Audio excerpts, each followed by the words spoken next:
Bismillahirrahmanirrahim. Alhamdulillah nahmaduhu wa nasta'inuhu wa nasta'dihi wa nastaghfiruh. Wa na'udzu billahi min shururi anfusina wa min sayyiati a'malina. Man yahdihillahu fala mudilla lahu wa man yudlil fala hadiya lahu. Asyhadu an la ilaha illallah wahdahu la syarika lahu wa anna sayyidana Muhammadan abduhu wa rasuluh. Allahumma salli wa sallim wa barik ala sayyidina Muhammadin wa ali sayyidina Muhammad. Ini rahimakumullah. Dunia yang kita tempati ini adalah tempat perjuangan. Dunia di zaman akhir ini hampir bisa dikatakan seperti lapangan sepak bola. Di tengah-tengah lapangan sepak bola hanya ada dua. Hanya ada pemain dan ada bolanya. Yang tidak berjuang, yang tidak mau bergerak, yang tidak sadar akan kewajiban-kewajibannya, maka dia akan merupakan bola yang ditendang ke kanan ke kiri. Pemainnya banyak, syaitan juga main, hawa nafsu kita main, kaum yang mendewakan akal main, kaum yang mensuperiorkan ilmu pengetahuan di atas segala-galanya main, subversi asing juga main. Kita harus berjuang melawan kesemuanya itu, melawan kebatilan-kebatilan yang dibawa oleh mereka semua. Sebab kita dengan takdir Allah masih merupakan sisa kebaikan yang hidup di tengah-tengah dunia yang penuh kedurjanaan ini. Sisa manusia-manusia yang masih memegang kebenaran mutlak walaupun belum mengamalkannya secara mutlak.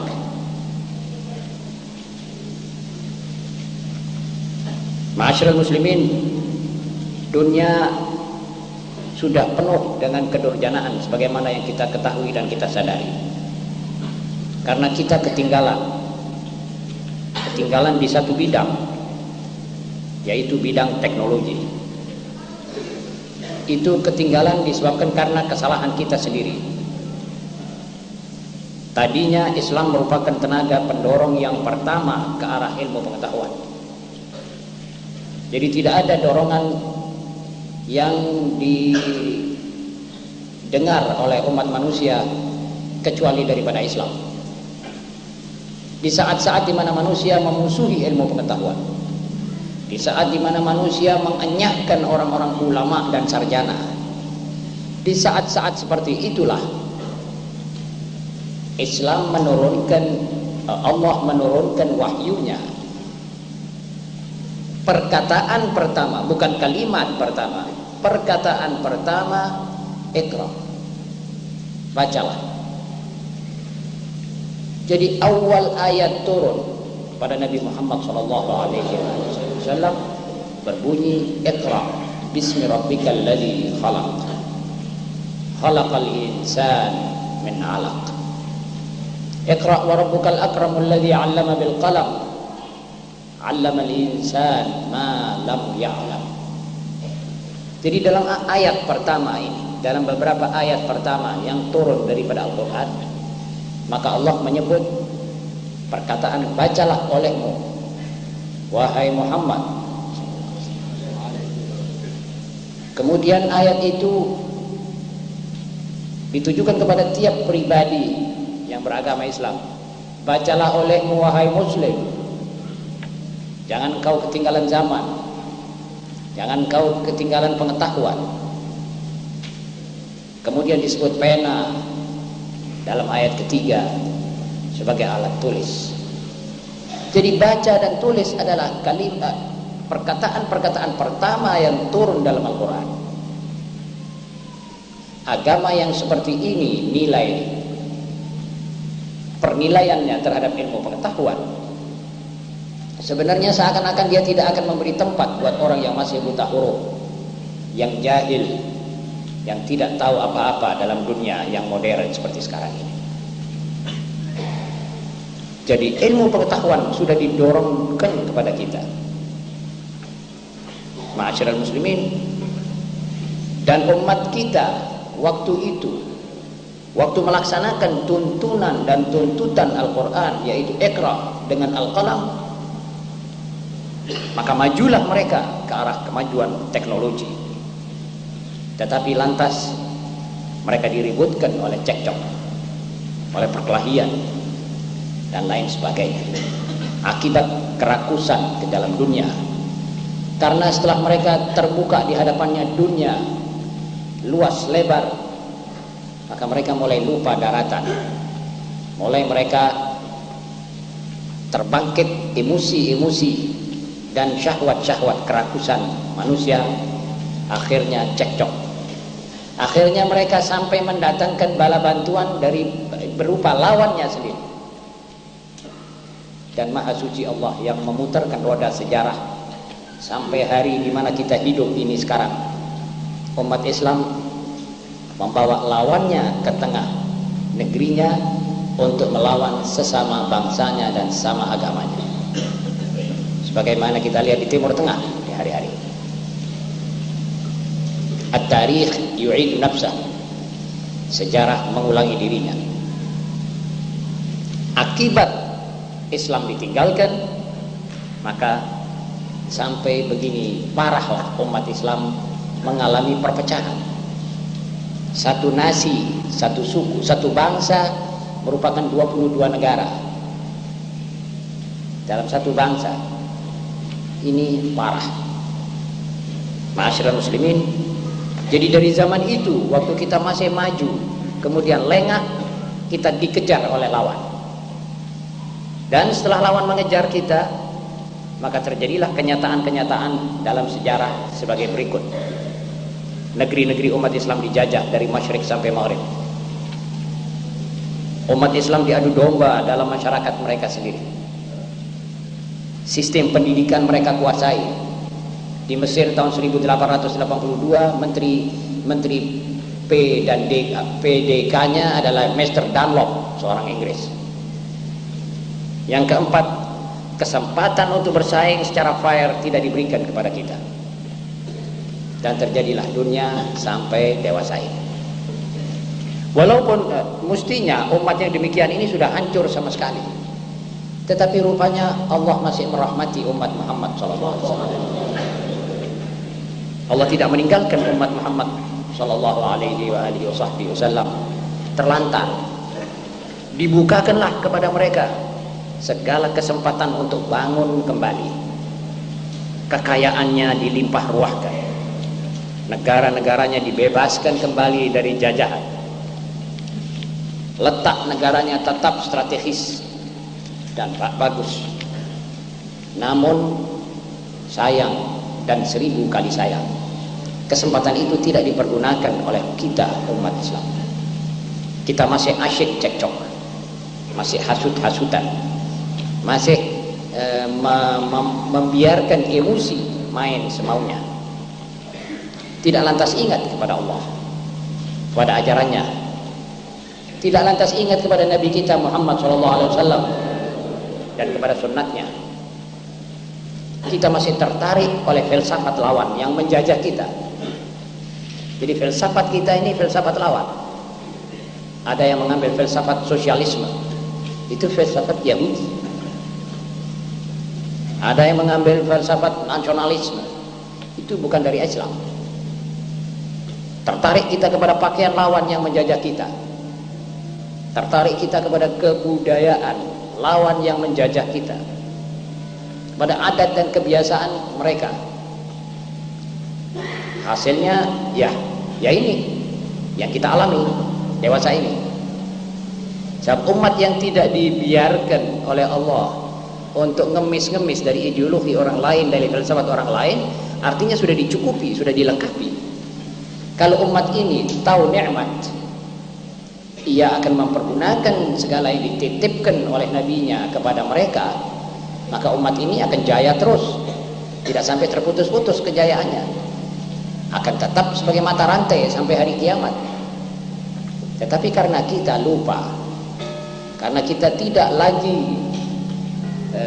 berperasaan bertanggung jawab kepada Allah, maka mundurlah kita semua ini. Jangan lupa, dalam satu perlombaan, kalau ada satu yang kurang kenceng saja jalannya sudah kesalip, apalagi berhenti sama sekali untuk mengejar lagi, berat. Ma'asyiral muslimin, dan sekarang dunia sudah merupakan dua blok. Kita di tengah-tengah dunia ini merupakan blok yang tidak berdaya apa-apa, tetapi roh kita masih utuh.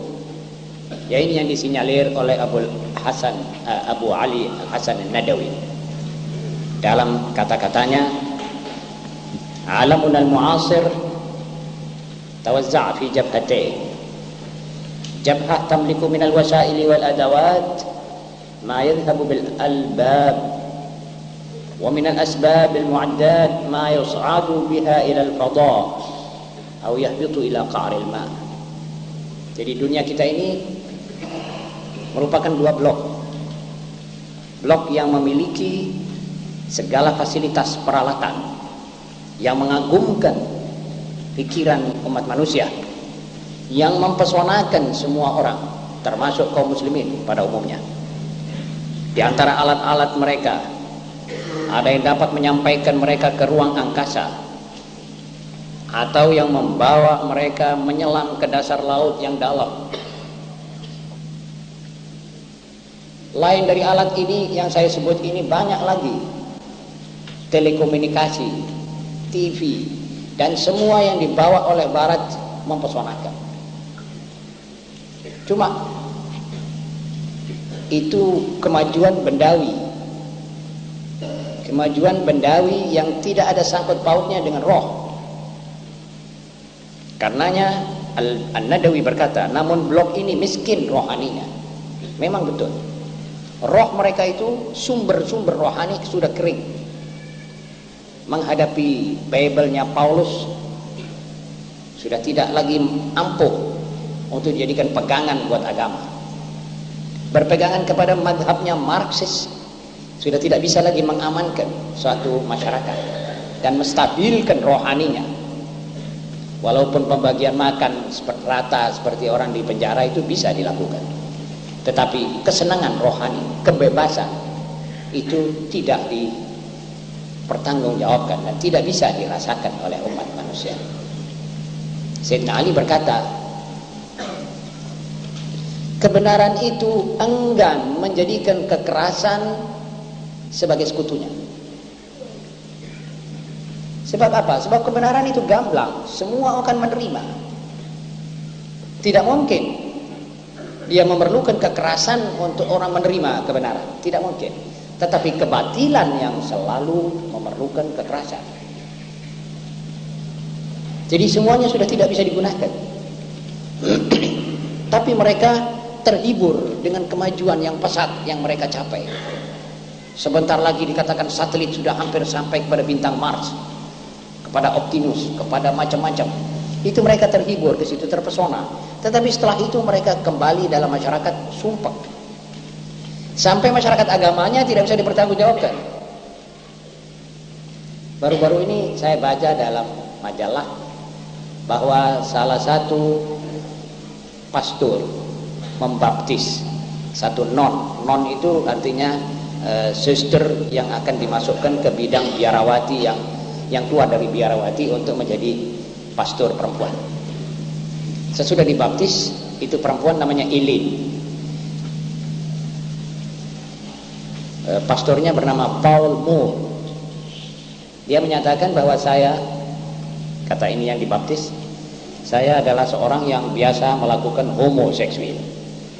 Saya mempunyai kebiasaan berhubungan sejenis. Jadi saya berhubungan dengan perempuan, tidak berhubungan dengan laki-laki. Pastor-pastornya menyaksikan, memprotes.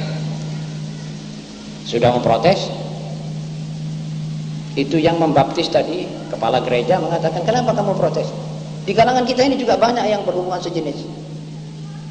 Terbongkar fadhihah yang besar, bahwa mereka itu main hubungan sejenis dan lalu menjadi orang rohani. Tidak mungkin. Dan diangkat dengan penuh dan diterangkan di muka umum. Saudara-saudara, ini mereka sudah tidak bisa memegang suatu agama yang konkret. Mestinya mereka itu kalau tidak sombong, tidak congkak, kembali kepada Islam. Dan ini kata orang Jawa, mosowurungo. Mau kemana mereka itu? Kembali nanti seperti mana saya katakan, ke gerdu listrik Nabi Muhammad SAW. So, baterai komunis itu sudah baterainya sudah habis. Seperti lampu pijer di tangan itu sudah baterainya sudah merah, sudah tidak bisa dipakai. Sosialis demikian juga. Nah, sekarang seperti mana saya katakan, umpamanya Karl Marx itu hidup di dunia ini, dia akan minta maaf kepada seluruh kaum sosialis di dunia karena teoriku sudah menyebabkan kamu cakar-cakaran. Antara Soviet dengan RRT, antara RRT dengan Vietnam, antara Vietnam dengan Kamboja, rejim Pol Pot dikejar oleh Heng Samring, dan akhirnya Albania dengan Soviet, dan begitu seterusnya. Pasti dia akan minta maaf dan menangis di muka umatnya, karena mereka sudah begitu gigih mempertahankan ideologi sosialisme, Marxisme. Akhirnya mereka cekcok dan berkelahi, sebab hatinya tidak tenang, tidak tentram. Sebaliknya, jika Nabi Muhammad SAW hidup di abad ini, maka umat Islam kalau tahu diri akan minta maaf kepada beliau, karena kita cekcok, karena kita hancur begini, karena kita tidak mengamalkan apa yang ditinggalkan kepada kita. Jadi keadaan begini ini sebaliknya, karena kita tidak mengamalkan Al-Quran, karena kita menanggalkan sunnat beliau, maka kita begini. Sebab Al-Quran yang sudah jelas tetap mengatakan kepada kita, bila mana kamu, di mana saja kamu memperjuangkan kembalinya kalimat Allah di tengah-tengah masyarakat, maka kamu akan ku menangkan. Jadi sungguh sudah pasti sekarang ini gerakan Islam di dunia harus mempunyai 3 tema. Pertama, menolak segala ideologi Marxisme dan segala filsafat yang di luar dari Islam. Tolak a priori. Sebab di bidang ini kita tidak memerlukan apa-apa. Kita sudah ada. Kita kaya dengan filsafat ini. Kedua, kita harus tolak dominasi barat di atas kita. Jadi kita tidak mau dijajah ideologi kita maupun dijajah ekonomi kita oleh orang yang berkulit putih. Kita tolak itu 100%. Yang ketiga, mengembalikan Islam di tempatnya yang pantas. Ini tema perjuangan umat Islam di dunia sekarang ini. Ini gerakan Islam. Jadi sekarang umat Islam harus belajar apa itu Islam sebenarnya. Belajar dari sumber-sumber utama dan pertamanya. Lupakan segala yang sudah kita kerjakan berupa maksiat maupun cekcok maupun perpecahan, itu kita harus lupakan sama sekali. Kita harus mempunyai lembaran baru, mempelajari yang datang dari Nabi Muhammad SAW secara keseluruhan. Kedua, mengamalkan isi. Ketiga, menyebarluaskan apa yang diajarkan oleh Nabi Muhammad SAW. Baru nanti kita timbul sebagai satu masyarakat. Jadi blok yang tadi yang saya sebut tadi, miskin rohaninya, sumber-sumber rohaninya sudah kering, sengsara dalam kejiwaannya. Saudara kalau membaca majalah-majalah dari barat, betapa orang yang membunuh diri, berapa persen, dan berapa persen dari perempuan-perempuan di London dan di Eropa yang dipukuli oleh suaminya sampai terpaksa dirawat di rumah sakit. Kalau saudara membaca betapa kejadian-kejadian yang tragis, seorang ayah atau seorang ibu memukul anaknya sampai parah, ada yang sampai mati. Kita umat yang dianggap oleh mereka biadab ini, alhamdulillah tidak pernah memukul anak sampai ada yang mati atau yang patah tulang rusuknya. Ma'asyiral muslimin, Ini berkat adanya rohaninya Nabi Muhammad SAW. Ajaran rohaniyahnya Nabi Muhammad SAW masih meliputi umat ini. Walaupun kita sudah parah, tapi tidak hancur. Tidak hancur, luluh, musnah sama sekali. Masih bisa dihidupkan kembali. Dan satu berita gembira yang mesti saudara pegangi teguh, bahwa Islam itu pasti akan jaya kembali. Walau karihal kafirun, walau karihal musyrikun. Nanti insya Allah saya akan diktatkan di salah satu desa di Inggris, di negeri Inggris, umatnya orang Inggris semua. Mereka mau bikin satu desa keagamaan yang teladan seperti Nabi Muhammad SAW membangun Madinah Al-Munawwarah. Ini di London, di Inggris. Nanti saya akan sebutkan nama itu desa apa.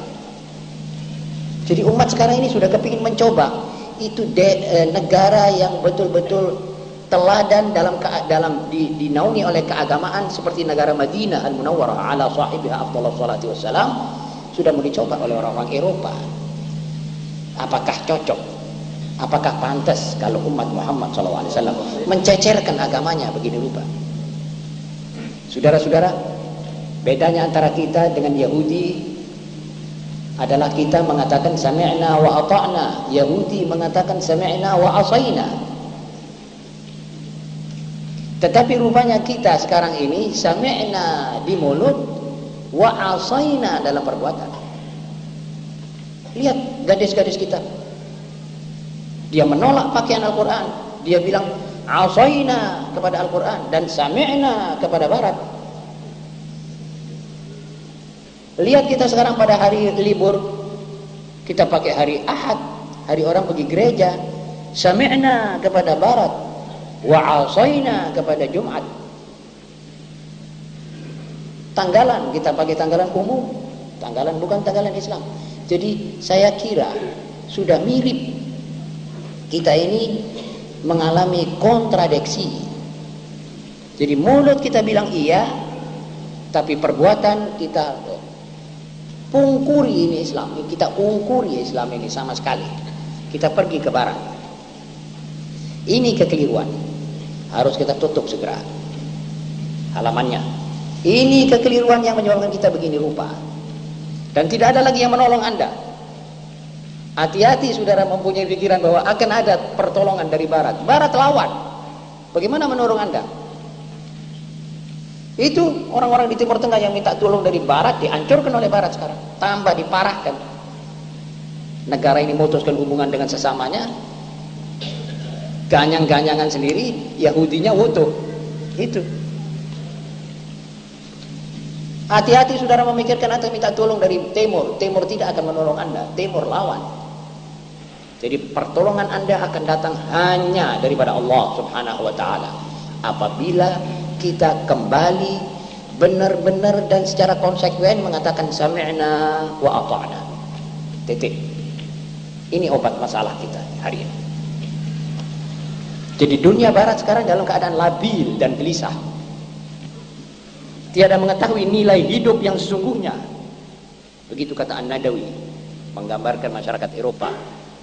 Tidak mengerti apa artinya hidup. Mereka menciptakan macam-macam, tapi tidak mempunyai suatu tujuan moral tertentu dalam serba ciptaan mereka itu. Mereka menciptakan, tetapi tujuan moraliter dari penciptaan-penciptaan mereka itu tidak pernah diterangkan, kecuali sesuatu yang berlatar belakang abstrak, atau untuk kesenangan, kelezatan, kemewahan, atau untuk membunuh sesamanya.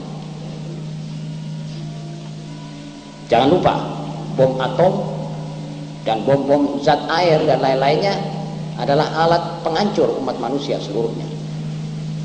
Ma'asyiral muslimin, inilah masalah barat. Sekarang blok yang kedua. Apa itu namanya blok itu? Blok, dan blok kedua yaitu blok yang tidak memiliki apa-apa dari fasilitas-fasilitas di atas, tetapi kaya dengan maksud-maksud daripada hidup ini. Ini yang dimaksud adalah blok umat Muhammad SAW. Kita tidak memiliki apa-apa.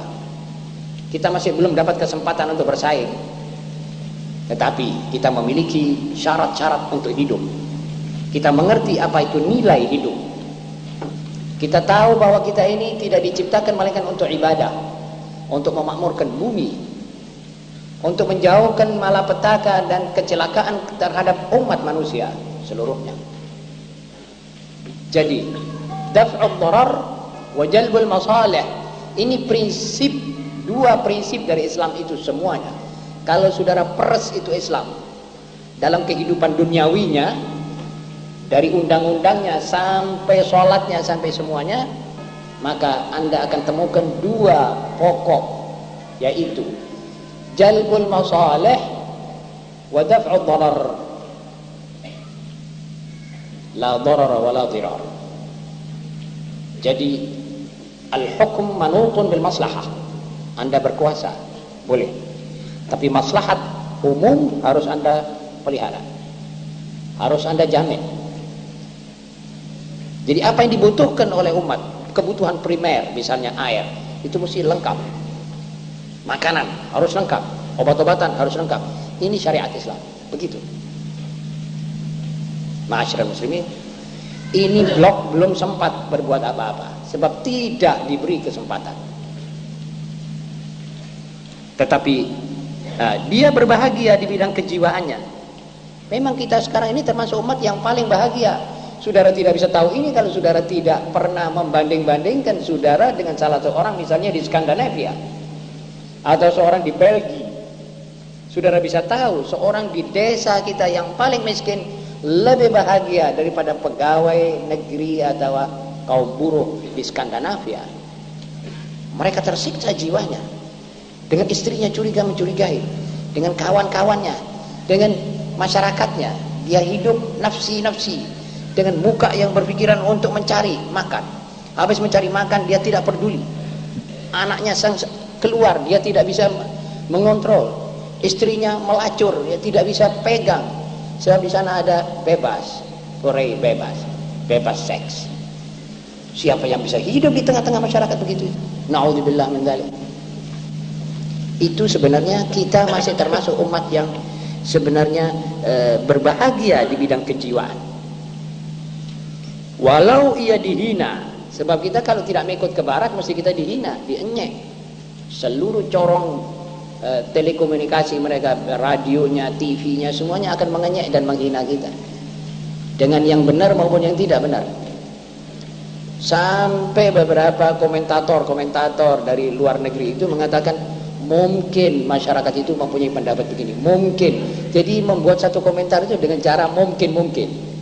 Jadi itu untuk merangsang satu pihak punya pikiran yang keliru sampai dimasukkan di dalam dijadikan benar itu kekeliruan. Ma'asyiral muslimin. Tetapi walaupun ia dihina blok yang lain karena ia tidak mau menjual ideologinya. Jadi negara-negara atau masyarakat yang tidak mau menjual ideologinya dihina. Karenanya jarang kita melihat negara-negara yang tidak menjual ideologinya kepada barat, tidak mengimpor segala-galanya dari barat, hukumnya dari barat, dan semuanya dari barat. Karena dia tidak mau meniru cara kebudayaan barat, itu pasti akan mendapat cemoohan, hinaan, cercaan, dan sebagainya. Ia tetap berpegang teguh dengan falsafat hidupnya sendiri. Inilah yang dikatakan oleh Iqbal rahimahullah, kita umat Islam tidak pernah meminjam kacamata, melihat dunia dengan kacamata orang lain. Kita melihat dunia dengan kacamata sendiri. Kita tidak pernah minta pikiran orang lain dalam melihat dunia, sebab Quran kita, sunnat Nabi kita Muhammad SAW sudah lengkap sama sekali. Karena itu saudara-saudara, maka kita tidak memerlukan dunia barat untuk membantu pikiran dan ideologi kita. Ma'asyiral muslimin, maka karenanya kita harus bersyukur. Kita harus bersyukur masih melihat generasi kita yang teguh dan ulet. Saya sendiri kalau melihat, mengingat generasi umat Islam di mana-mana, maka saya masih melihat sisa-sisa kebaikan, sisa-sisa kesucian di wajah mereka. Cuma perlu yang ngomong, perlu yang mengaktifir, yang menggali pikiran-pikirannya yang baik, mengarahkan mereka ke satu arah dan tujuan yang baik. Dan kalau kita para ulama bisa menyuarakan keinginan kita untuk menutup sebagian tontonan-tontonan yang tidak perlu, umpamanya kita bisa menyuarakan jangan diperbanyak lahwun walaib kepada para pemuda, maka saya kira pemuda akan lebih baik dari sekarang ini, akan lebih terampil lagi dari sekarang ini. Sayang, hal itu suara ulama belum terdengar langsung, tetapi insya Allah pada waktunya kita akan didengar hal itu. Ma'asyiral muslimin, kita mendoa agar mereka tetap dilindungi oleh Allah selama-lamanya. Begitu kata Abul Hasan An-Nadawi. Jadi melihat para pemuda di mana saja, di Kairo banyak pemuda yang masih bersih, bersedia untuk menerima kebenaran. Kalau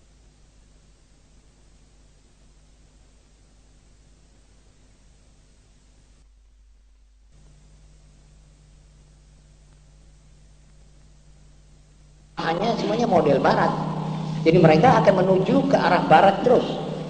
Kalau ada orang yang memimpin mereka dengan cara baru, sistem pendidikan baru yang betul-betul cocok, maka insya Allah ta'ala pemuda itu akan menjadi pemuda baik.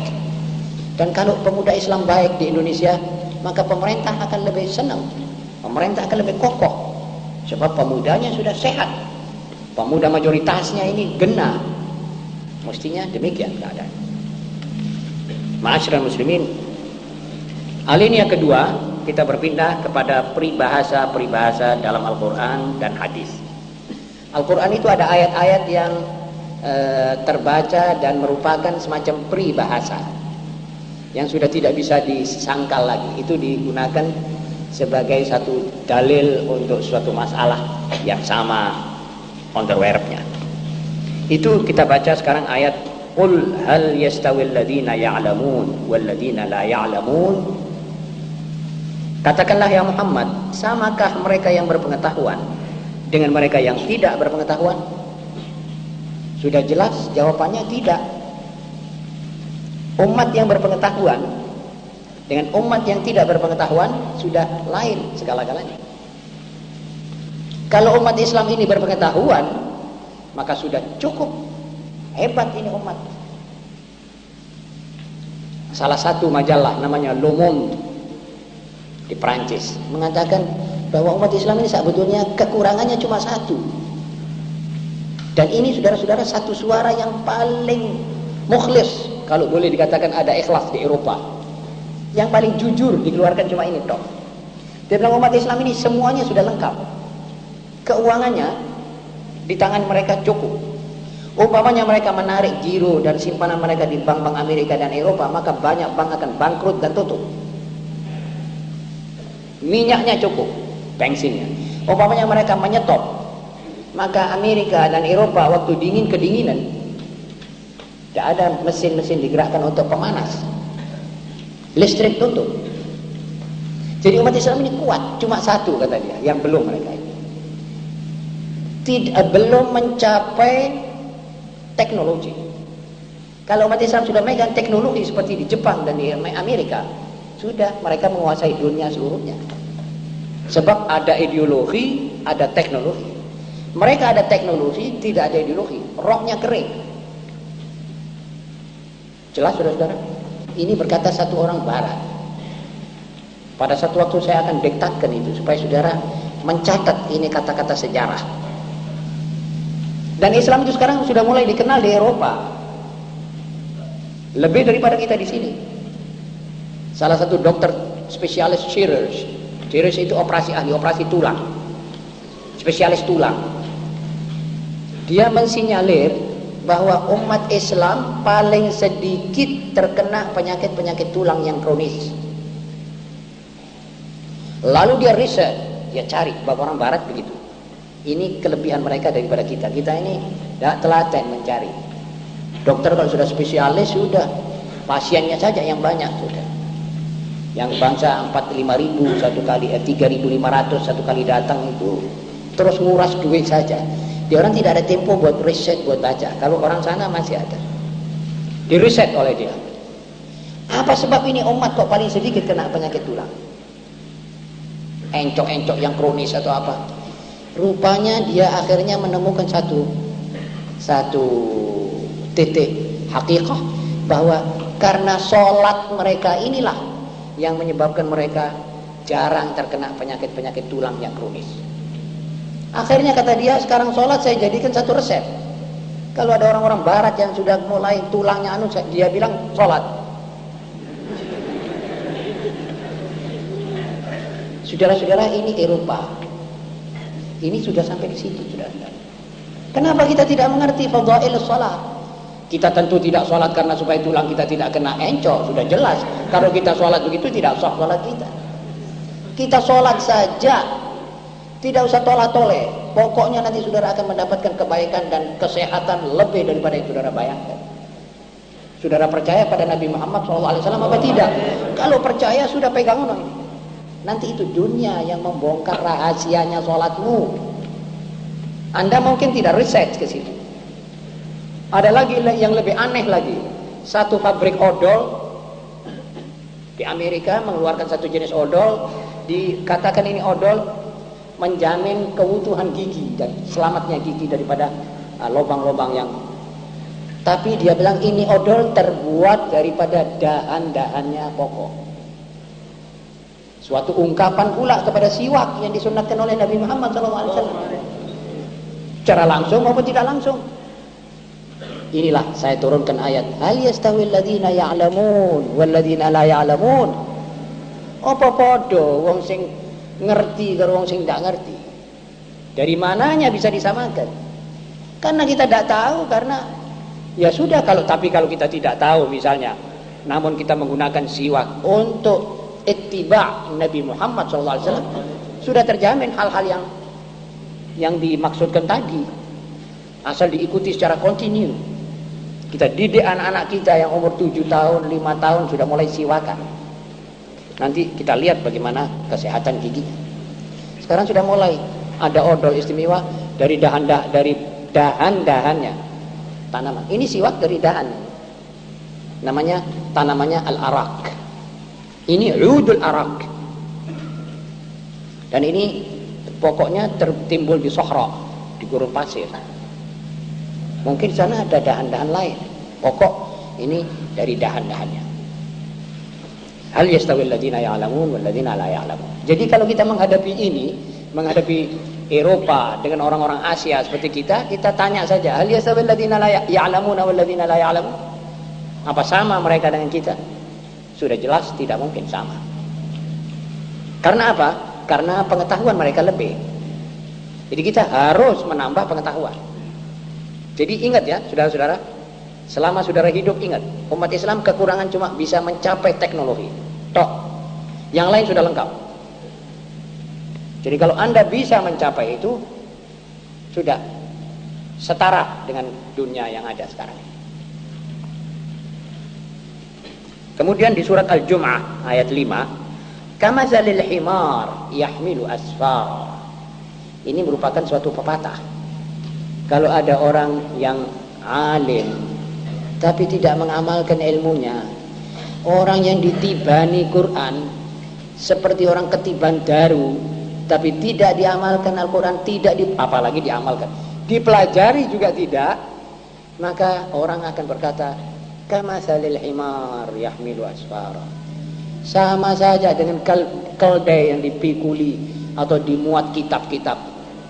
Keldai tidak bisa baca, walaupun kitabnya memberatkan dia sampai tidak bisa jalan, ya keldai tetap keldai.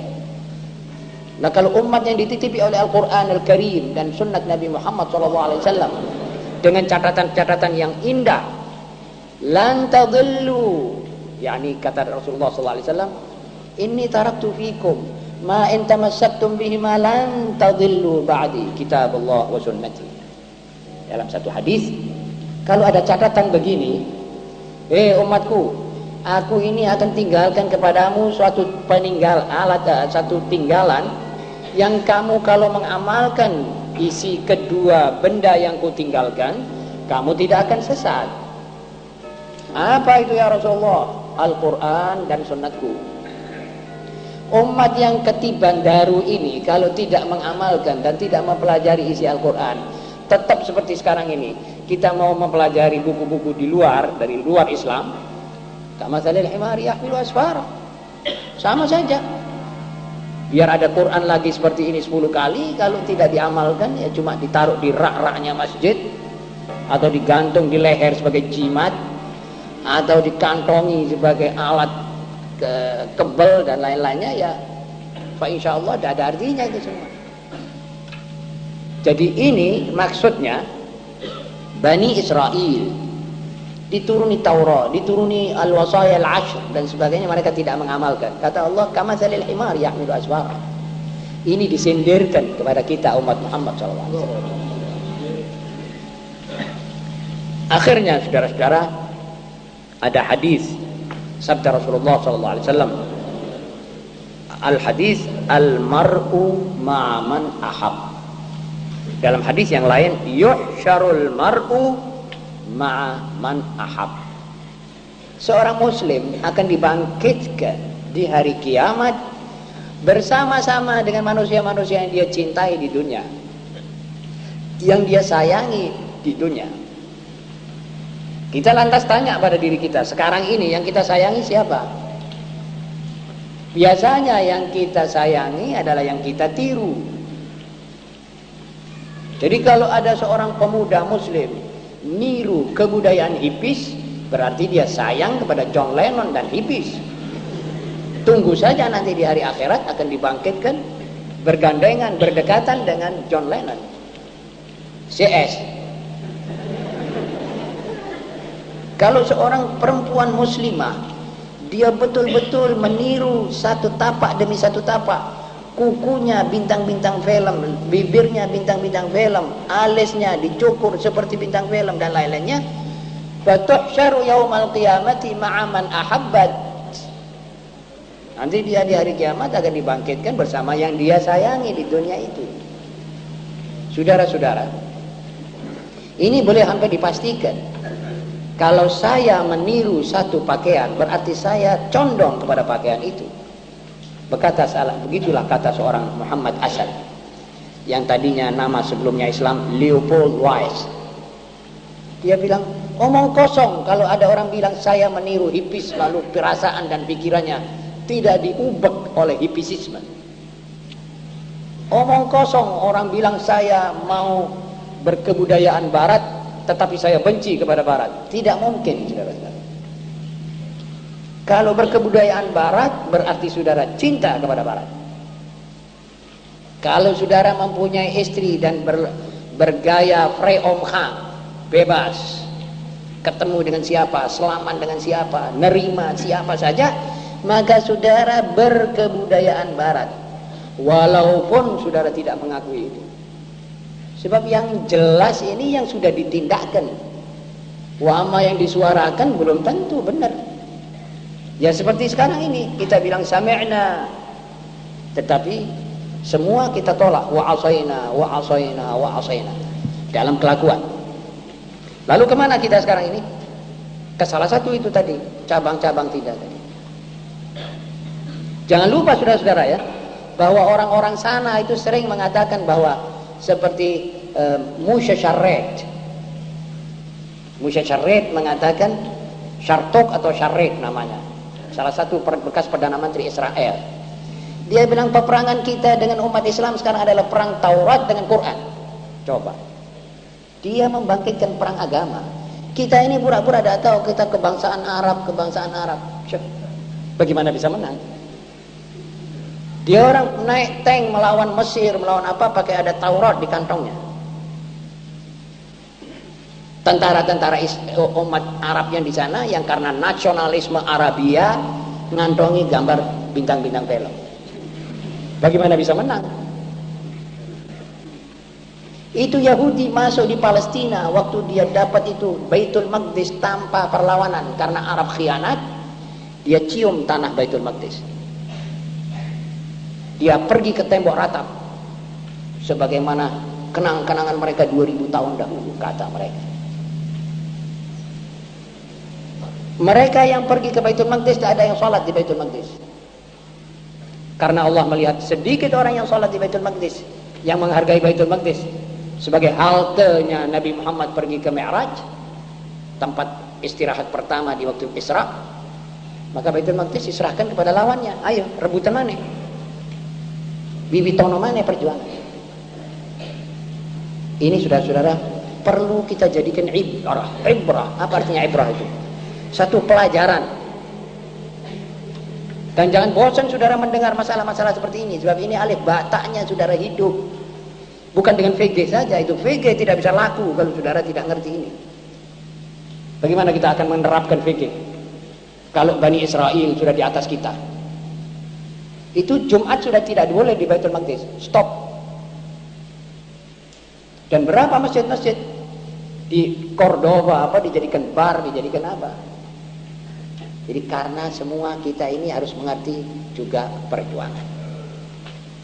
Saudara-saudara yang terhormat, almar'u ma'a man ahab.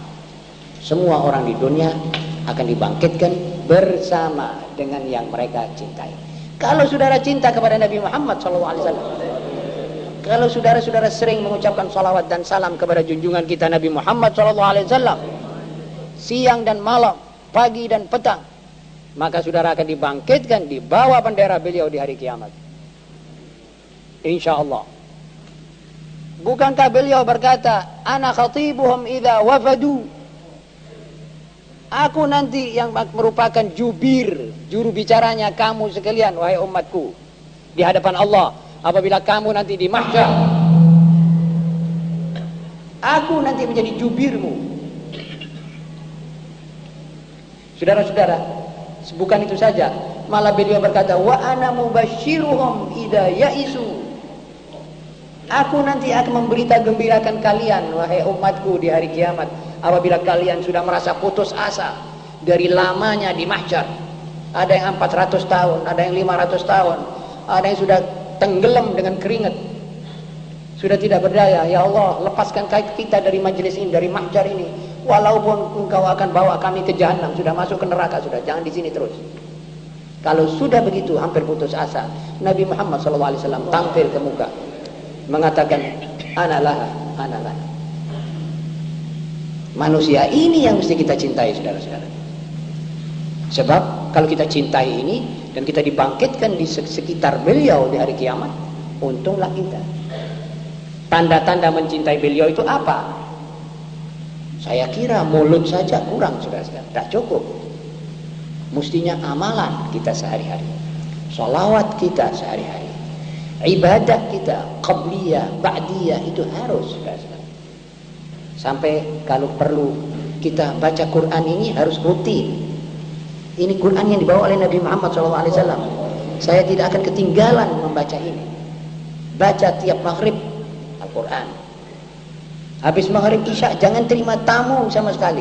Al-Quran saudara baca. Ajak istri dan anak kalau sudah ada istri dan anak. Kalau tidak, baca sendiri. Dan ingat bahwa membaca saja hanya dapat 1 pahala. Kalau membaca dan mengerti, 2 pahala. Kalau membaca dan mengerti dan mengamalkan, 3 pahala. Kalau membaca, mengerti, mengamalkan dan mengajarkan, 4 pahala. Saudara-saudara, yang top bisa dapat 5 pahala kalau pakai diperjuangkan. Jadi membaca, mengerti, mengamalkan, mengajar, memperjuangkan, dan terus saudara capai tingkat yang paling tinggi. Baca Al-Quran dan jangan tinggal Al-Quran. Baca wirid-wiridan yang dibaca oleh Nabi Muhammad SAW.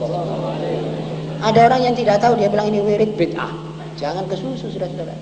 Wirid itu ada yang semuanya lafaz-lafaz Nabi Muhammad SAW. Seperti wirid yang ada di dalam wirid Al-Habib Abdullah Al-Haddad, sahib al-ratib.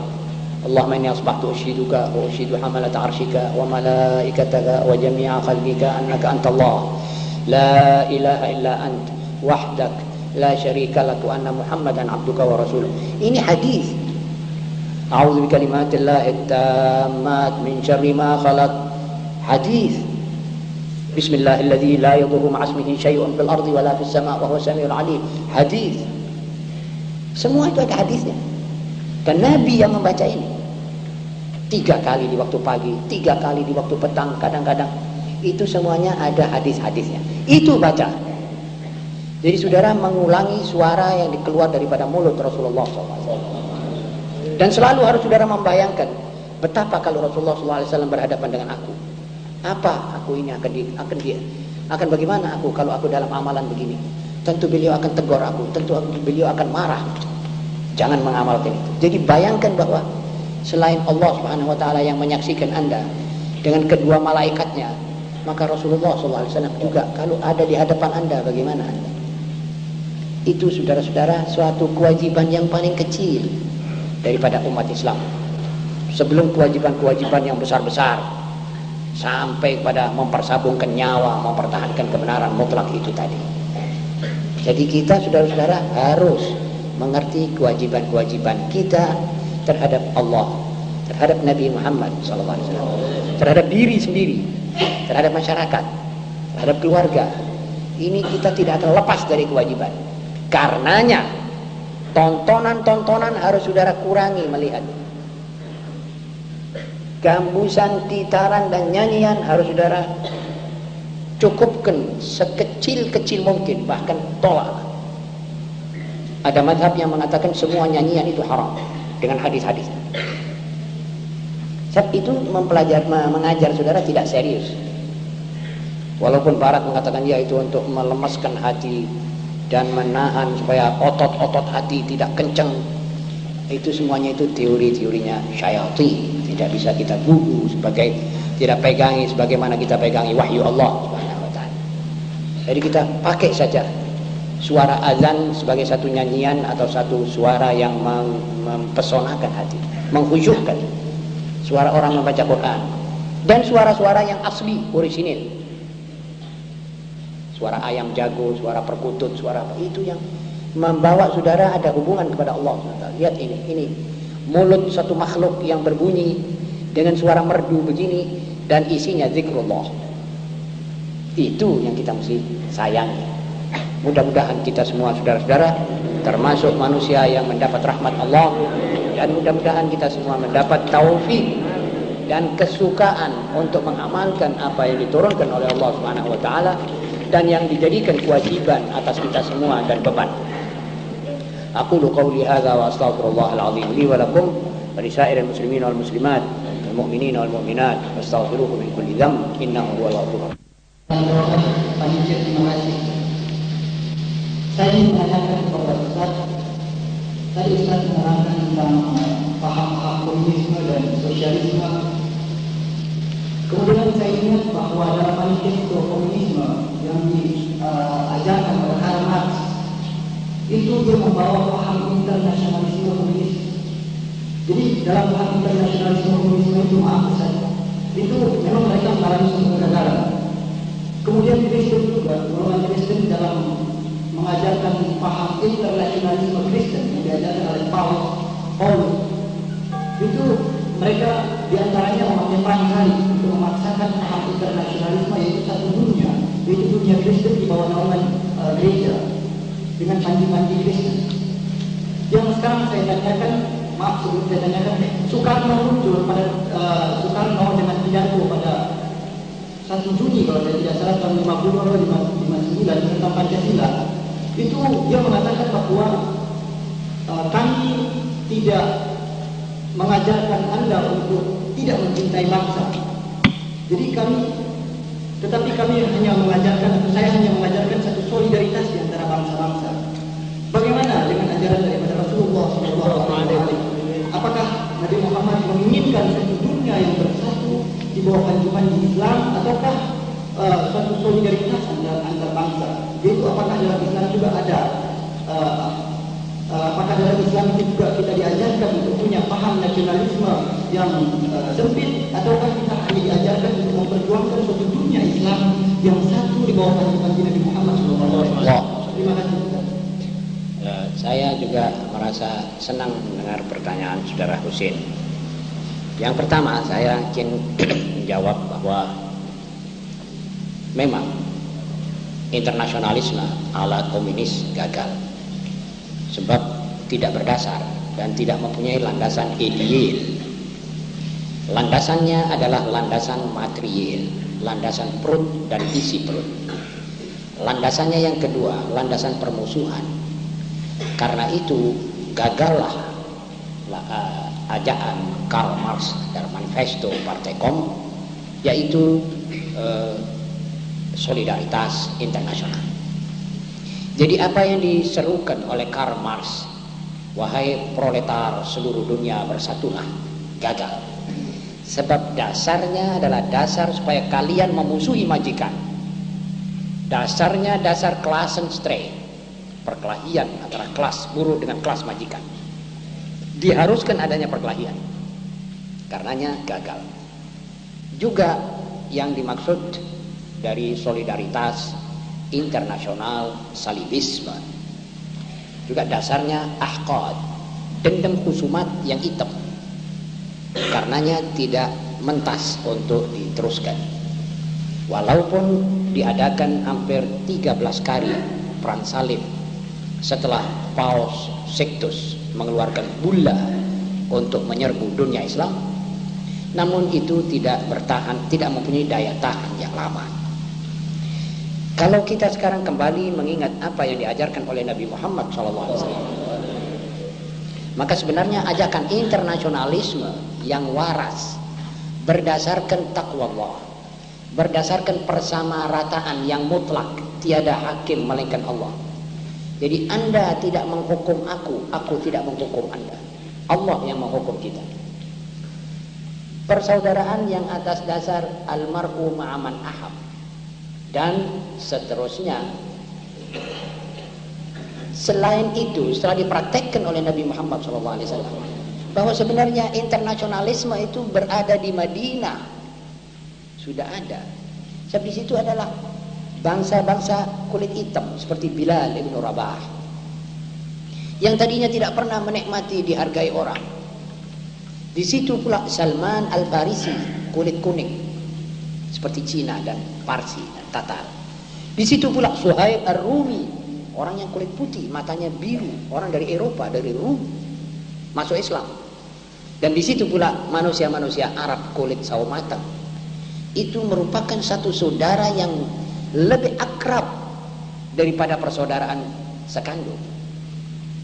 Itu sudah satu simbol bahwa Islam mengajak kepada internasionalisme yang berlandaskan Allah, tauhidullah wa tauhidun nas. Jadi di dalam kemasyarakatan ini dasar kita mengesahkan Allah dan mempersatukan umat manusia. Inilah yang akan awet. Dan hari ini internasionalisme Islam berjalan sudah 1350 tahun, hampir 99 tahun. Jadi hampir 1400 tahun tanpa kurang sedikit pun. Cuma kita kurang aktif mengamalkannya. Orang haji sekarang ini itu internasionalisme Islam. Dan coba saudara, insya Allah Ta'ala ditakdirkan oleh Allah pergi ke haji, lihat perasaan solidaritas antara seorang muslim dengan seorang muslim di tanah suci. Lihat bagaimana orang sama orang bantu-membantu. Sebagaimana yang saya pernah ceritakan, seorang dari Mali yang perempuan tinggi bawa anak 2-3 dibawa tawaf. Akhirnya ada satu orang muslim melihat ini, orang kesian dibawa anak dengan keringatnya yang meleleh. Dia bilang, mari kasih saya satu anak, saya pegang, kita ketemu di mimbar. Dikasihkan. Mana ada perempuan percaya pada orang mengambil anaknya? Itu orang tidak dikenal sama sekali, kecuali di tempat haram, di tempat suci itu, di tempat yang dibesarkan oleh Allah Subhanahu Wa Taala, dan semua orang yang masuk situ merasa aman dan lega. Itu sebenarnya satu contoh dari internasionalisme Islam.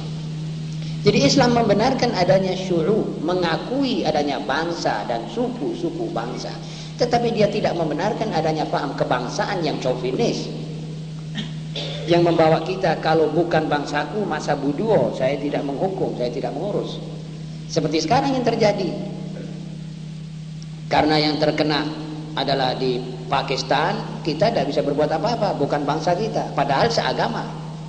Padahal ajaran Nabi Muhammad SAW, tiap sejengkal dari tanahnya umat Islam yang dikeroyok oleh lawan kita, wajib membebaskan tanah itu dan mengembalikan kepada umat Islam. Tidak peduli itu sebangsa atau tidak.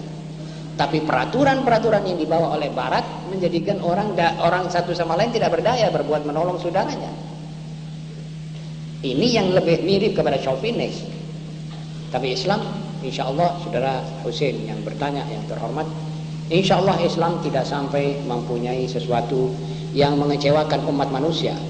Bahkan umat manusia sekarang sudah mulai menitik beratkan bahwa nasionalisme ala yang dikenal dari Barat ini sudah akan mengubur tiap nation, tiap bangsa pada negerinya, di dalam negerinya sendiri.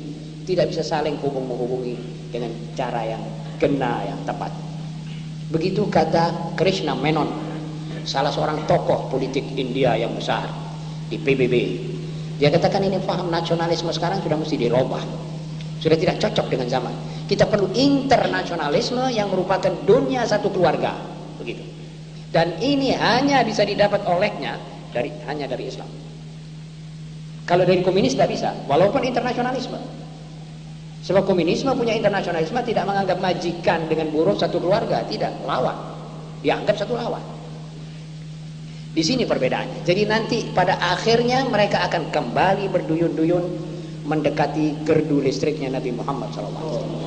Setelah baterai-baterai mereka sudah habis sama sekali, dunia di muka mereka sudah peteng dedek, mereka akan cari salah satu alat untuk membuka cahaya, dan tidak akan ditemukan kecuali satu gerdu besar yang mempunyai kapasitas sekian juta kilowatt, insya Allah.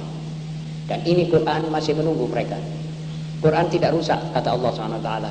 Quran tidak bisa disisipi orang, tidak bisa dirubah, tidak bisa dikurangi. Quran masih tetap orisinil. Dan umatnya ini yang diganyang. Umatnya terserah pada umat. Kalau umatnya mau mengamalkan